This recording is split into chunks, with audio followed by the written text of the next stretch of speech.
Welcome back to the Deep Dive. We're here to give you those essential distilled insights from your source material. We do the reading so you get the shortcut to being, well, truly well-informed. And today we are tackling some really high-stakes concepts that govern power.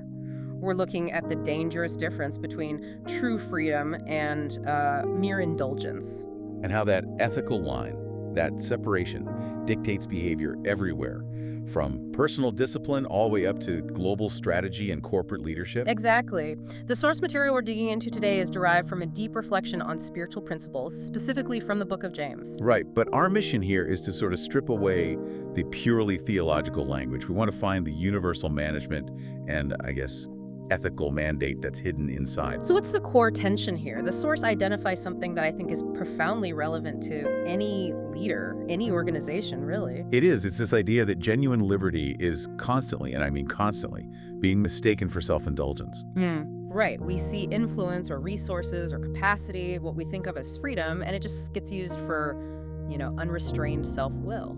And that distinction is critical because the source describes that self-will, that indulgence, as the, and I'm quoting here, worst kind of bondage. The worst kind of bondage. It's the difference between doing what you ought to do based on some internal commitment to a principle and just doing what you can do simply because you have the power to do it. And the source material really anchors its entire argument on one specific instruction, doesn't it? It does. It says, "You who are to be judged by the law that gives freedom are to speak and act in accordance with that law." Okay, so there it is. The law that gives freedom. And continues, "For judgment without mercy will be shown to anyone who has not been merciful. Mercy triumphs over judgment." So let's unpack this because it sounds, a bit paradoxical. A law that gives freedom. Usually we think of law as an external constraint, not liberation. It's the ultimate form of self-mastery, really. The source identifies this standard as an internal ethical commitment. It's the law of the heart, not just some external regulation on a piece of paper. Okay, so external laws are there to manage bad behavior. Exactly, to stop people from doing the wrong thing. But this internal standard, it dictates that once you're free from that constraint, you actively choose to do what is right and what is principled. I see. So it's about what you do when no one is looking. That's a great way to put it. Yeah. And it helps us distinguish between maturity and, let's say, forced compliance. An immature person, whether it's a kid in school or a new hire at a company, they only obey the rules because of that external restriction. They're afraid of the consequences. Their compliance is purely transactional. And what's fascinating here is how the source argues a mature person's obedience. It flows from something else entirely, not from an external threat, but from an internal desire. Yes, a fundamental change in their perspective that's driven by these deeply held values. Yeah. Their actions align with their beliefs because their beliefs have literally reshaped their inner core. But if this law is internal, how does a leader or anyone ensure they aren't just, rationalizing their own self-interest as divine will, or, in a business context, masking greed as shareholder value? And that's where the rigor comes in. Yeah. That's the challenge. The obvious message is that our beliefs should govern our behavior, right? Sure. But the real task is proving that internal standard is authentic. And that requires constant, honest self-testing. It raises a really important question. That is. How often do highly articulate, technically correct beliefs completely fail to translate into correct action? Positor? All the time. And the source gives us a startling, really provocative historical example to challenge us on this. It brings up the Old Testament figure, Jonah. Jonah. That's interesting. I mean, the story of Jonah is usually taught as a lesson in obedience, right? The whole whale thing. It is.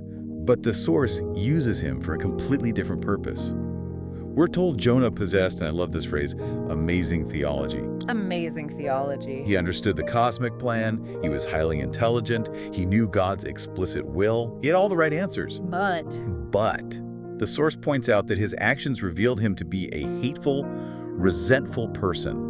He was literally angry at God for extending mercy to his enemies. So he knew the right thing, but he didn't feel the right thing. He didn't act on it. Exactly. And the point is so profound for our discussion today.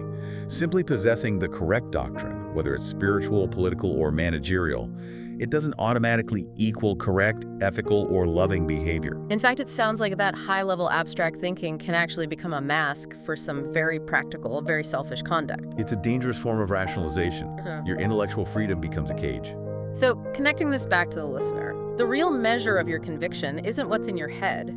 It's the real-world application of your beliefs. Specifically, how you treat other people. At the end of the day, it's the action, not the recitation of your values. The source offers a very immediate, very tangible test for this principle. We can call it the stranger test. The stranger test? I like it. The question is this. If a complete stranger observed your actions for just 1 week, your workplace behavior, your social interactions, how you spend your time and money, could they correctly judge what you truly claim to believe? That's a tough question. It is, because if your actions don't match your claims, then to the external world, your claims are just decoration. They're meaningless. And that test, that alignment of the internal standard and the external action, that applies immediately to the realm of power. Oh, okay. Because if our personal belief is tested by how we treat one other person, how much more consequential is that test when you scale it up to the actions of an entire nation or a global corporation? And this is where the source pivots brilliantly. It really does. This is where it gets truly strategic. The source shifts from these individual ethics to global power dynamics, and it asks, what internal standard is guiding those who exercise authority on a massive scale? When a powerful nation acts unilaterally, is it operating under that law that gives freedom? Or is it just operating on pure indulgence? And it doesn't shy away from real-world examples. No, it specifically cites geopolitical actions from early 2026. These are just the examples in the material. It mentions reports of the U.S. president ordering the capture of the Venezuelan presidential couple for trial in the U.S. Okay. And at the same time, targeted U.S. attacks on IS terrorist bases in Syria, and even discussions around potential troop deployment into Iran. And I want to be clear, the analysis in the source isn't focused on the political merits of these actions, left or right. Not at all. Yeah. It's about the ethical standards that are driving them. The core dilemma it poses is this. The U.S. certainly has immense military and economic power. It has the capacity to act, Right. But is the use of that power appropriate? Is it governed by a consistent, universal truth? The source forces you to ask, is this action truly driven by an adherence to a global ethical standard? Or is it national self-interest just disguised as justice or, playing world police? Precisely. But isn't the definition of a superpower, or really any entity with vast resources, that it kind of sets its own standard? How can an external ethical framework realistically constrain unilateral action? And that is the exact tension the source is highlighting. When power is unchecked, the temptation is always toward indulgence. Doing whatever is convenient. Or self-serving, rather than what's principled. If a nation acts only on its subjective desire, believing it can do whatever it wants because of its strength, that is the international equivalent of that worst kind of bondage we talked about. It's enslaved to its own impulses. Yes. The source warns that without an adherence to a truth that transcends immediate self-interest, immense influence, whether it's diplomatic, economic, or military, is just potentially misused. It becomes exploitation. So you need some kind of ethical framework to create accountability, even in these high-stakes situations. That adherence to a standard is what keeps the powerful entity truly free. It stops it from being enslaved to its own short-term interests. That concept that power needs a governing standard beyond itself is just perfectly mirrored in the leadership case study the source provides.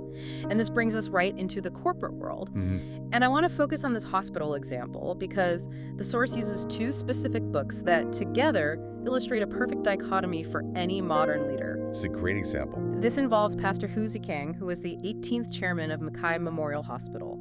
And back in 2021, he gave 2 mandatory books to all his board members and executives. And this reading list created this wonderful operational analogy that I think simplifies a lot of complex strategy. The first book was Factfulness by Hans Rosling. A fantastic book, all about objective data, avoiding those knee-jerk biases to see the world as it really is. Right. And the second was Blind Spot by Max Bazerman and Ann Ten Brunsel, which is a classic on behavioral ethics. Focuses on how even good people can subconsciously make unethical decisions because of cognitive blind spots. I think it's still required reading at Harvard and Wharton. It is. And the source synthesized these 2 books brilliantly. Factfulness is the spear. The spear. Aggression, the attack. Yes, charging forward with objective data and evidence. And blind spot? Well, that's the shield. The shield. Defense. Caution. And most importantly, self-awareness about your own limitations and your own biases. So the leadership takeaway here is that you absolutely cannot only attack. You can't. A leader can't just charge forward based on their own subjective ideas or even with objective data without a mechanism for self-correction. They also have to defend. Which means having the humility to acknowledge and even proactively search for their blind spots. That's it. I see the immediate application here. If you are really aggressive with your spear, your strategy, your data, your vision, but you neglect your shield, your self-awareness. You become vulnerable. Not to external threats, but to your own internal flaws. Exactly. And the source warns against this hero-style leadership, where the CEO just charges forward alone with only the spear of their vision. They need a team. They need a team, but the team structure has to function as part of the shield. It needs a democratic process designed to identify the group's blind spots. It ensures the organization doesn't become an echo chamber closed off to dissenting data. And this speaks directly to a unique danger that faces really highly educated or highly successful executives, doesn't it? It really does. Yeah. The source suggests that those who mistake their academic degrees or their past successes for absolute truth, they are the most susceptible to this blind spot or this pitfall. Because they start carrying the shield. They think the spear is all they need. And when these bosses operate purely on subjective conviction, believing their word is the final standard, that's mistaking their capacity for indulgence, right? Right. It often results in massive financial losses or systemic ethical failure or just the complete collapse of otherwise sound ideals. So if we connect this all back to the bigger picture, whether we're talking about a hospital board, a global superpower, or even just a family decision, the underlying principle is identical. It's the wise use of power and resources. And it has to be governed by an internal standard that dictates restraint.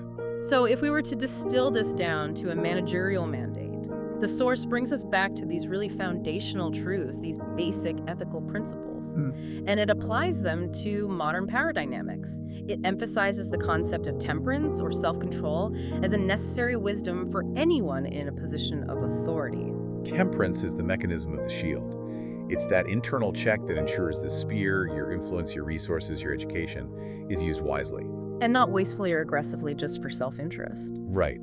And the higher the authority you have, the fewer external checks there are, which means the more critical that internal restraint becomes. So we'd encourage you to apply this test to your own context. Are you using the power, the resources, the influence you possess, whether that's economic power or your personal network? Are you using it wisely? Are you ensuring you serve a purpose beyond simple self-interest? Or are you mistaking your capacity for a license to do whatever you want? And that leads us to our final provocative thought for you today.